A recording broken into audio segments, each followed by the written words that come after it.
Aliyezituma ni nani? Ni Mungu. Bwana Yesu asifiwe sana. Wewe ukiona nyoka unasema shindwa shetani, toka pepo. Kumbe saa nyingine imetumwa na nani? Mwambie jirani yako unaelewa. Mwambie jirani yako unaelewa. Wewe umezoea kukemea mapepo. Vingine sio pepo.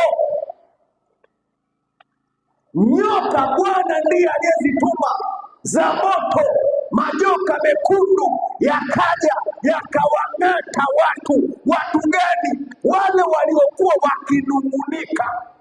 Unaona? Bwana Yesu asifiwe. Kumbe kunung'unika, ukinung'unika adhabu yake inatoka kwa nani? Mwambie jirani yako adhabu ya kunung'unika inatoka kwa Mungu. Bwana Yesu asifiwe sana.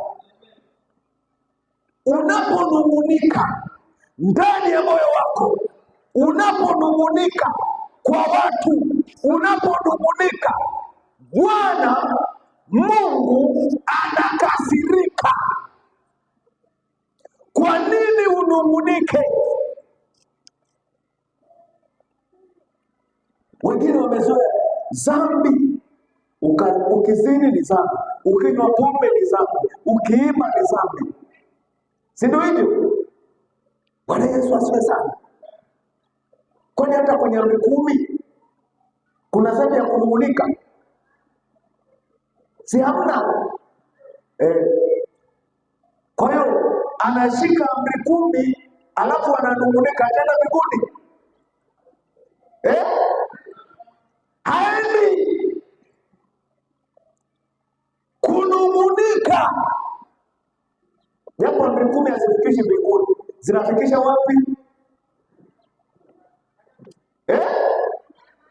Zinafikisha Kanaani, sio mbinguni. Mbinguni wanaenda mbinguni ni wanaomwamini Yesu Kristo peke yake.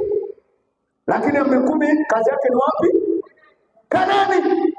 Kuna nini Kanaani? Maziwa na asali.